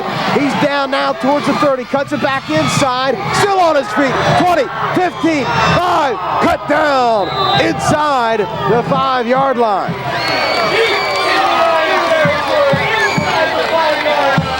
Terrific run, and I think they might have missed one too. He might have stepped out of bounds right up around the 30-yard line. Watch him just using his blocker so effectively. Going in, weaving out. Using his blocker, and then watch this little burst, little move again, using those hips. Put the defender on his back. I think he might have stepped out a little bit before them, but nonetheless, he's at the 10-yard line now. Glassboro trying to put this one away. 56 seconds and change here. Glassboro looking to extend that 20-point margin. Haggerty, hands off, inside, on his feet, way too easy, touchdown. Gadsden, the 4th Glassboro Bulldog with a touchdown on the evening.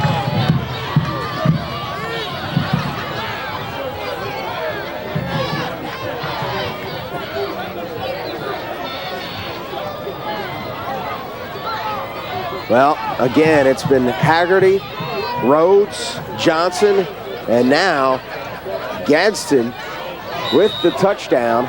It's 26-0 Glassboro with 49 seconds, and the crowd begins to depart on this very, very cold evening. 2-point conversion. Haggerty throws up the fade to Johnson. He comes down with it, and it's good. Terrific catch by Johnson in the corner. A little fade for the big guy, 6'5", giving up about 6 inches as the defender, and here you see Godson just powering his way into the end zone. Demetrius Godson, a junior, 5'10", 175, dragging defenders into the end zone, and now 28-0. The Bulldogs 12 minutes and 49 seconds away.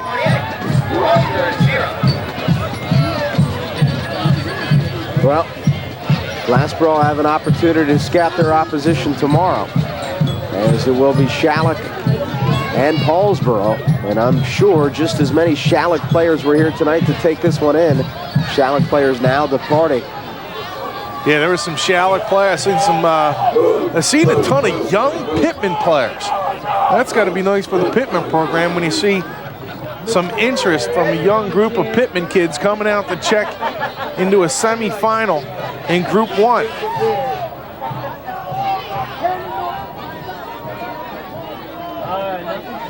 Rhodes will kick it away. It's been James on the receiving end of his kicks all night long.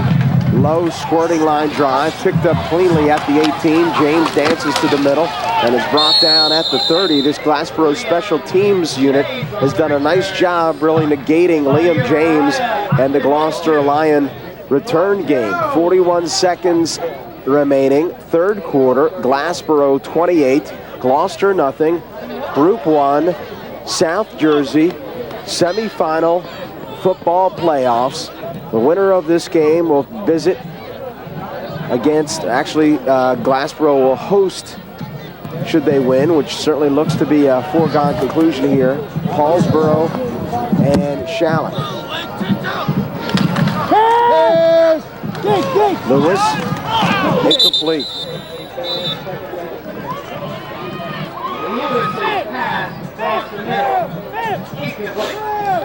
You broke that down nicely. I like how you went with a high school football playoffs. Well, you got your 4s up, right? You already got your 4s up already. My 4s? Yeah, you didn't get the 4s up fourth quarter? Uh-huh. Pumped already for the 4th. I'm ready for some heat, brother. We talked about that before, about the team that wins tonight's the team that brings the heat. Glassboro's brought the heat all night, Sean. They would have brought it up in the press box. Picked off. Haggerty, who's had a nice night, now does it on defense. Cuts to the other side. Haggerty still on his feet, angling towards the end zone, and he'll be dropped.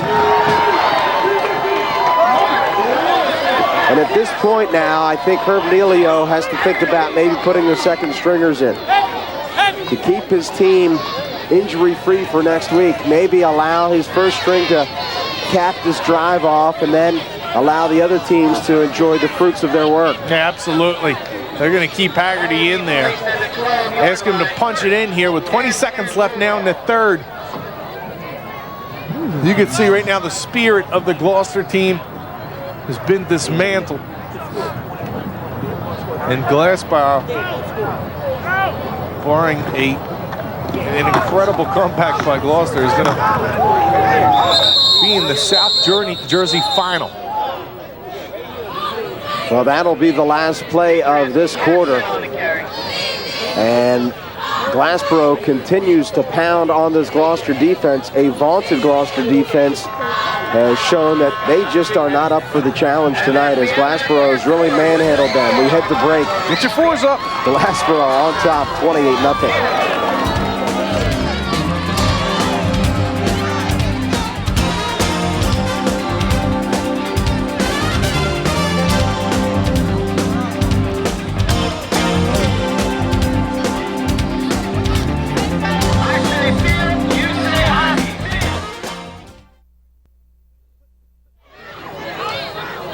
Welcome back to Glassboro High School. Rob Christ along with Sean Leary bringing you the fourth quarter penalty flag on this play. This will come back as Darrell Rhodes takes a pounding. Darrell Rhodes on the carry. There is a flag.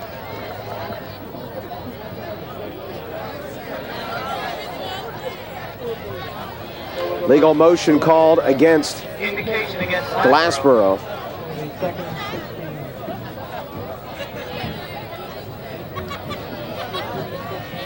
I would assume that Gloucester will take this penalty. Gerald Rock coming up and making the hit on that play.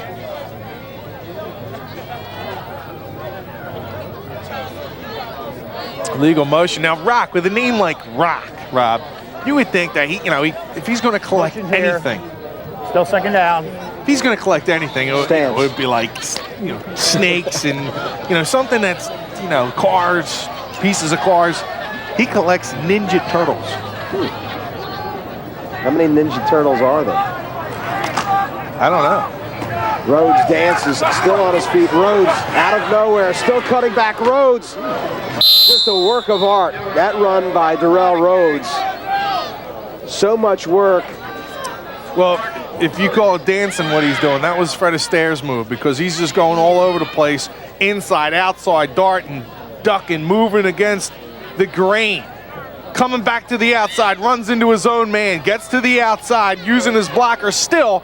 And look at his field vision. I love the way he uses his body to make people miss. And again, it's those hips and great footwork that makes him so effective.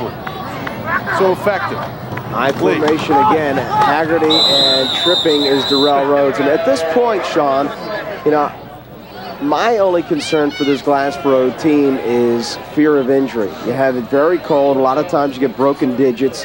Additionally, when it's this cold, you're more apt to pull a hamstring. You're playing scared, Rob. You're playing scared. They're gonna let. You got to live and make sure that your team's ready to play the next day. This is it right here. This is the last play for his team, and he's gonna pull him out. I know what you're saying, but playoff time. I know you got the final coming up. This one last play, and they'll be pulling him out. Fourth down. Pitch to Rhodes. Rhodes angles towards the sideline. Rhodes cuts it back in, and he'll be shy of the end zone, but he will have enough for the first down. You're right, George Johnson's limping. Get him out of there.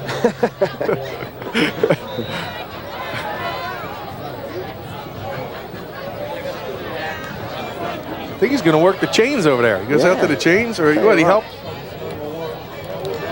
What a nice guy. Goes over and helps one of the members of the crew up.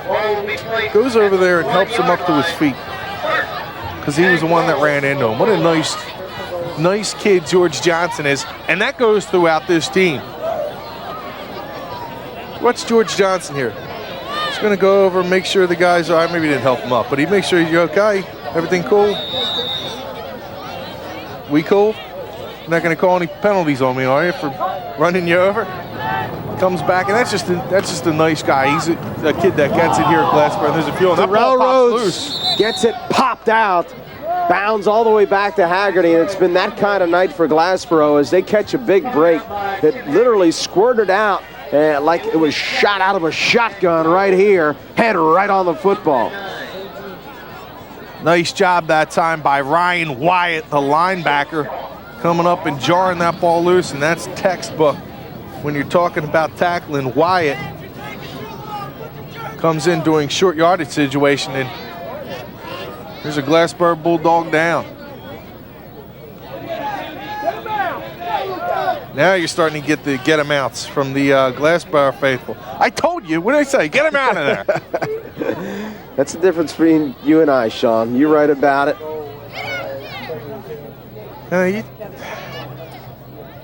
Well, I'm not sure the number of that player, but again, that is the fear of this situation, because it only takes an instant to change your fortunes for next week. I've seen way too many hamstrings pulled in cold weather and a lot of broken digits when you're talking football with helmets and everything else. So I think down on the ground it's Cody Wilson, who's the sophomore nose guard and lineman.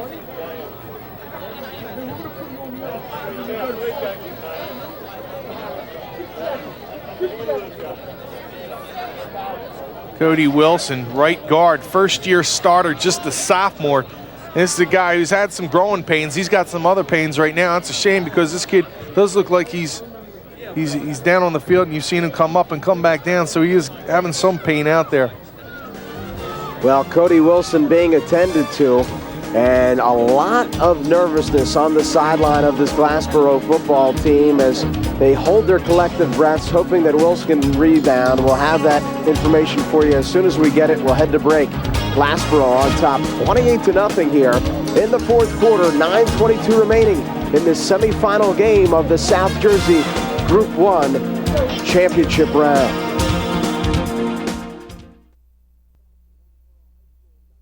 Welcome back to Glassboro High School, 9:07 in counting. Cody Wilson taking off with some assistance, and there's Rhodes dancing and cut down by the ankles. So he will not get in here. It'll bring up a third down with 8:53 and counting in this fourth quarter. And right now, this Gloucester defense really thriving on pride. And that dance there was the juke and slide. That's one of my favorite dances from Darrell, where he jukes and he slides. He jukes and he slides. That's not to be confused with the electric slide. No, not even close. Okay. One's electric and the other one's That's why I love working with you, Sean, because sometimes you're our fashion coordinator. Now you're kind of dancing with the, I guess we could say, stars. Handoff. And this one's going to be short of the end zone as well. So it'll be fourth down once again here for the Bulldogs as the clock will continue to move as we approach the 8-minute mark.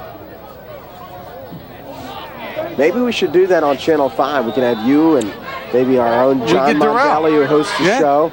And then maybe get our director, Stan, and we'll get three lovely ladies, and you guys can have a dance-off. Well, I'm bringing Darrell with me, and he's going to show me some of the moves that he's got. Does Darrell know about this? Fourth down. Full house backfield. Haggerty hands off. Rhodes into the end zone. Touchdown.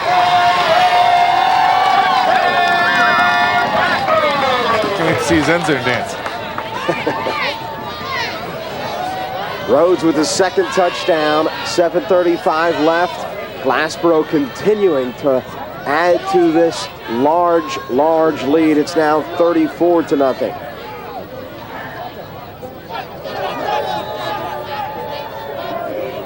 Rhodes going to get another attempt at an extra point. He hit the upright on the first one. And again, as the game wears on, he just gets tired.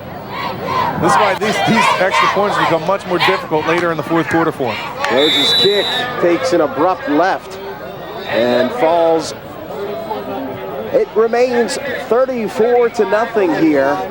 Glassboro owning the Lions. It's not often you see the dogs eating the Lions. Usually the other way around. Usually, but at least in the animal kingdom. In the animal kingdom. Well, this Glassboro team has shown that it is a team that is to be reckoned with as the second seed. Awaits the winner of Shallock and Paulsboro. Paulsboro being the top seed. This is one of those games. This is a big spot for Paulsboro tomorrow as they take on Shallock to host. Of course, Glassboro wouldn't mind playing Shallock again right here on this field, trying to go for that South Jersey championship on its own field, but they'll be okay to go down there to Paulsboro and face the best. Here you see Cody Wilson, the young sophomore, getting that lower leg worked on. I believe that's the athletic trainer here for Glassboro, Danielle Capassa. And Gloucester with a successful return. And right now, Gloucester would like nothing better than to erase that goose egg. Yeah, you said it'd be hard for a team to get a shutout, but I'm going to call you on it. Well, I agreed with you right in the beginning. I did not think that either one of these teams would be held scoreless. I thought Gloucester's running game would be able to set something up and be able to move the ball effectively downfield, but Brian has been kept in check somewhat. I think at this point, that's probably what you do. You know, Brian has been your workhorse all year. Feed him the football, let him pick up some yardage, maybe just try to score here. Lee, come on. There's Brian. Finds a hole and does a nice job. Brian spins off the pile, picking up about 7, second down and 3, and that's something we haven't seen much of tonight, Sean. A large pickup on first down for this Gloucester Lions offense. You're right, and that's just because Glassboro has done a terrific job. Conversely, we talked about Gloucester needing to do that on the defensive side, but you have to give the edge to the Glassboro line. Again, with the senior-laden offensive line, having the 3 guys coming back with years of experience underneath their belts, they were just able to get it done this evening. And pick up the maybe 1. Yeah, look at Brian, and not a name that a lot of people associate right off the bat with recent years, but had so many blood ties that have played so many different things in sports. Had a sister and uncle had a full scholarship to Pittsburgh to play golf.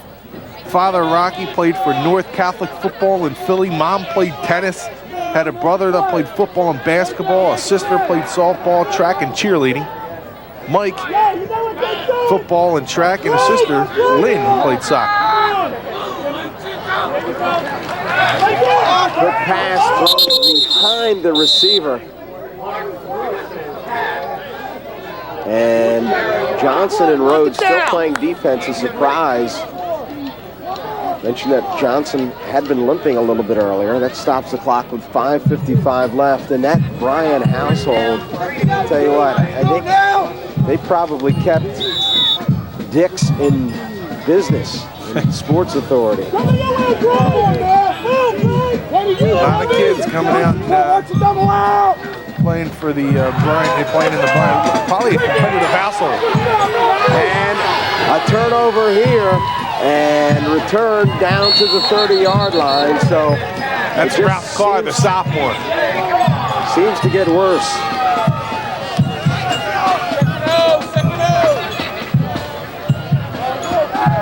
Brian, a music fan, plays a little guitar and drums. He hated to hear the sound of that one. Interception being called over the loudspeaker. Glassboro ball, 5:38, 34-0 lead for the Bulldogs. I'll tell you what, Gloucester's had a terrific season. They're going to get Gloucester Catholic next week in a big rivalry game for Thanksgiving. On the red, it'll be a first down. Red. Way to jump that, baby. Good job. So the starters will come out of the game now. First down and 10 for Glassboro. And you can see that it's been all Glassboro, 34-0. This is a Gloucester team that really likes to score first and, frankly, kind of needs to score first because, again, as we've discussed throughout the evening, not an offense that can generate scoring in a short amount of time. And now Glassboro will be content to try to eat up clock and a penalty flag falls.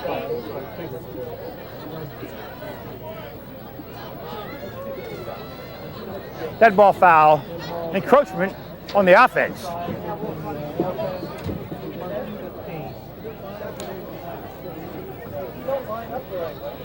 First and 15 now for Glassboro. Again, a number of reserves have come in here for the Bulldogs. It looks to be James Wilburn, your quarterback.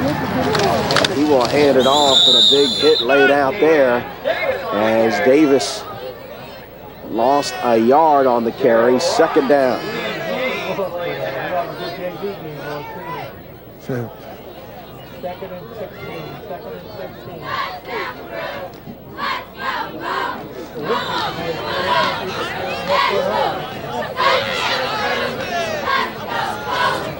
High formation for the Bulldogs. And quarterback Wilburn, just a freshman at 5'7", will hand it off. And into the secondary, cutting against the grain, finally slung down is Glassboro's Stephen Davis, also a good-looking freshman. So freshman handing to freshman, and the beat just goes on. Yeah, this is a nice combo that fans want to see. You see number 32 get into the secondary right here, and good moves. A la Darrell Rhodes, having good field vision, cutting it back upfield, and a nice gainer. So Davis, again Davis with the carry. Davis cuts it inside, on his feet, Davis towards the end zone. Davis angling, Davis, touchdown.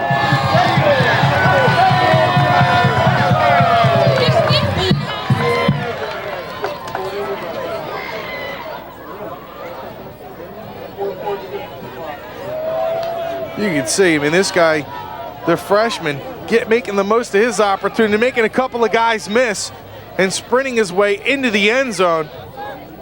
You can see there's still a couple of those Gloucester starters out there. Really disheartening for them.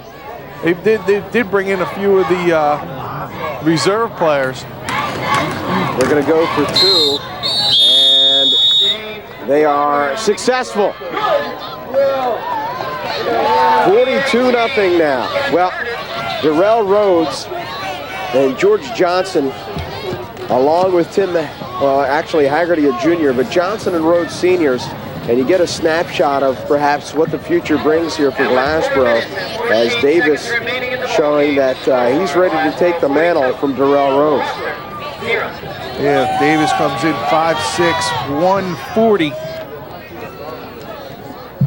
Shows that he has some skills with the ball in his hand as well. Getting a little mop-up time, and also the future of the Bulldogs being presented here in the fourth quarter of a semifinal game. That's good for them to get the experience of what this is all about. And they've seen a couple of good ones in Haggerty, Johnson, Weiss, Seas, Rhodes. The list goes on of the senior leaders on this team. It's a good senior class for the Bulldogs, coming to now a 10-0 season.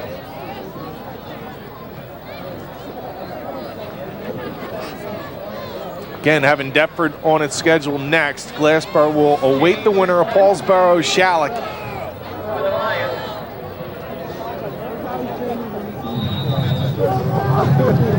Glassboro again will kick it away, and short kick taken by an up back at the 29-yard line, and he'll be brought down almost immediately, and now a penalty flag.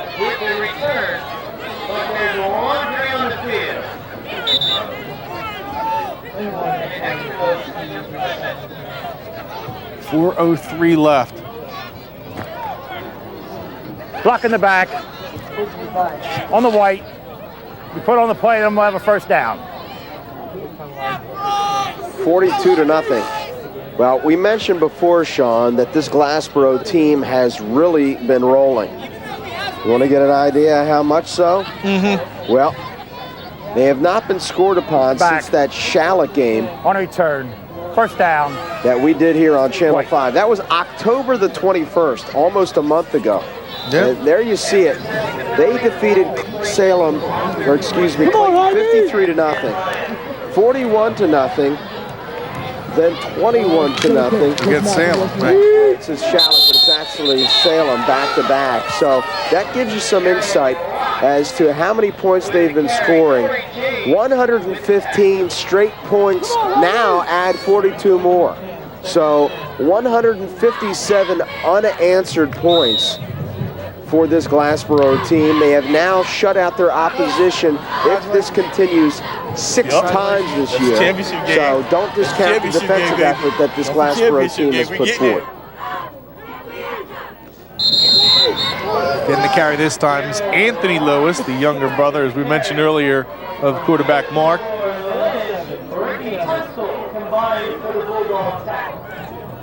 Gonna bring up 3rd and long.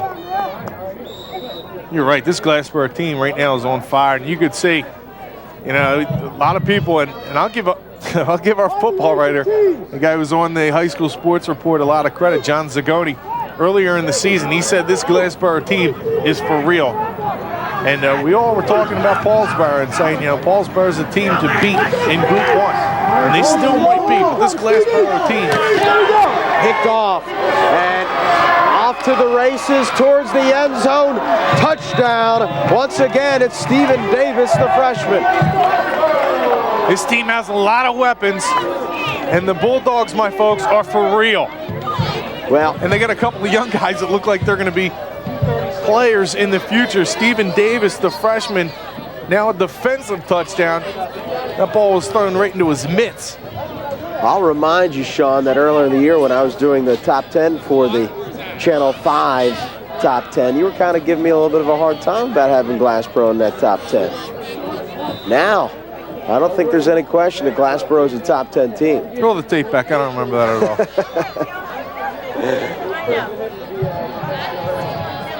48-0. This is a nice moment. Gloucester's getting in a kid named Mike Pantalone. Pantalone's 4'11", 110 pounds. You see him in the middle of your screen, number 63. Getting him an opportunity to get out there with the guys. Just a junior.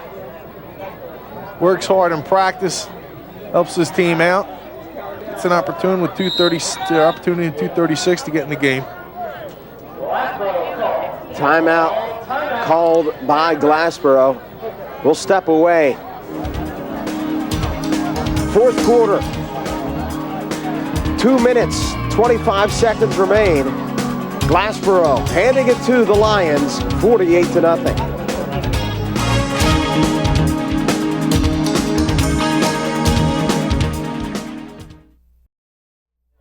Welcome back, 48-0 Glassboro with 2 and change remaining. And now again, they will attempt the 2-point conversion to try to make it 50-0, and a penalty flag is thrown.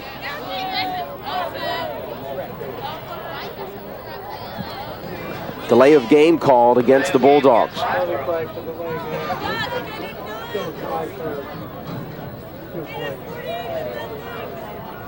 Still going with a 2-point conversion. Then James Wilburn, 5'7", 150, go out there quarterback, and they're just going to go straight through the middle. So the 2-point conversion fails, and Glassboro will kick it away. We've seen plenty of that tonight. And Gloucester will likely have one last opportunity to try to put some points on the scoreboard. Crowd is pretty much dissipated. There's still a couple of dedicated parents in the stands. This is one of those games where you don't have a problem getting out of the parking lot. No, you don't, no, not at all.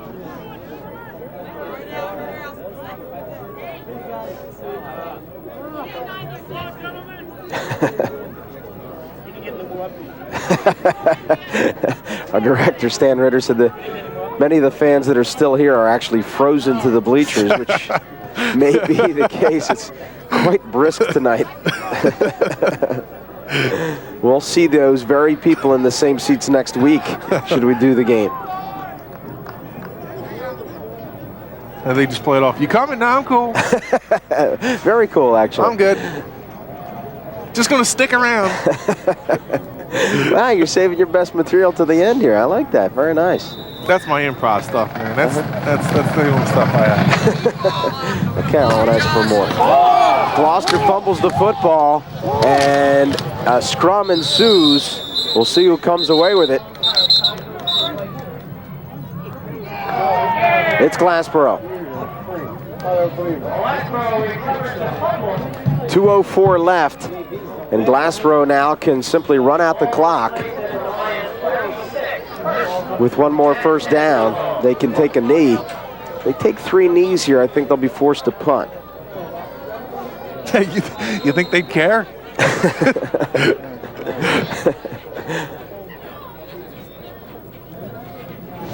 It's something they haven't had a real opportunity to work on tonight, the punting game.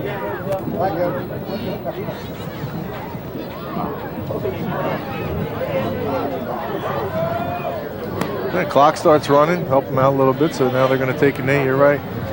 They do take a knee. It's Wilburn. And That works. I always like this at the end, and the referees always take a very long time to spot that. It's all very mathematical. He says, that way, no, the other way. Put it down. Yeah, I get that. Pull out the slide roll and the laser pointer. I wish we had a look at that because that was on cue. Second down, ticking down towards the minute mark. Wilburn asks the referee, how much time do we have left? And Wilburn and the ref says, you've got all day, pal. Takes a knee again. Now we're inside of a minute. Don't you worry, you just run a play. Wait till you see the way I set this ball up. That'll give you a good 20, 30-second runoff. And now they'll reset the clock. You like that? It took about 25 seconds to reset the clock. But I'll tell you what, Leon is numb right now. That's head coach Leon Harris. He's numb for two reasons. He doesn't have long pants on, and it's 19 degrees outside, and he may not know what hit him tonight. Glassboro really took it to him. Yeah, he said that they weren't, and I think Herb Nealio said it best was, we're not seeing the same Gloucester team, but Gloucester's not seeing the same Glassboro team. We've improved also. And you could see, I mean, they really are a team that's clicking on all cylinders right now, offensively, defensively, and they have the role players to be certainly one of the top teams in South Jersey. Here you see the Johnson touchdown earlier in the game, and they have guys like this that complement Rhodes so well. George Johnson, a monster on defense, is able to get it done offensively at the tight end position. And then you have Shamar Gaines that we've seen tonight, a terrific athlete on both sides of the ball. Gadsden's blocking up front, and you can't say enough about the guys in the middle of the offensive and defensive lines. Seas and Weiss, two captains on this team that propelled Glassboro into the final where they'll face, again, Paulsboro or Shalleck. Well, if you don't think that Glassboro is the overriding favorite, then you didn't watch tonight. This is a team that is not only playing well, they have a lot of different weapons, as you mentioned, and George Johnson, perhaps the most talented of that bunch already with major Division I offers, but again, they're going to be tough to beat in Group 1 finals. For my director, Stan Ritter, my partner, Sean Leary, I'm Rob Christ. Once again, your final score here as Glassboro heads to the South Jersey Group 1 championship game. They really took it to this Gloucester team. A well-played game, a well-executed game plan. Glassboro victorious, 48-0. Thanks for joining us. Stay warm. Good night, everybody.